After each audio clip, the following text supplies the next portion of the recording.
paano i-turn off ang message sa ating mga Facebook page? Ganito lang po ang gawin nyo para i-turn off nyo ang mga message at di na po kayo may message sa inyong mga Facebook page. Dito sa inyong mga Facebook page, pumunta lang kayo dito sa tatlong slash. And then, pagdating nyo dito, scroll up nyo. And then, punta kayo dito sa setting and privacy.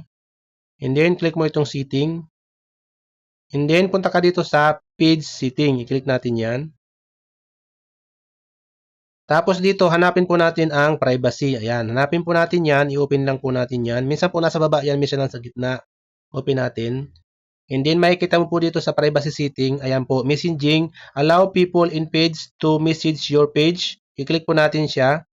Ayan po. Kung gusto mo po siyang i-turn off, i-click mo po yung off na yan. Kailangan po nakaganyan siya para po ma-turn off at hindi po kayo ma-message ng kung sino man sa inyong mga Facebook page. At kung ayaw nyo po na makareceive ng message sa inyong Facebook page. Okay? So, ganun lang po.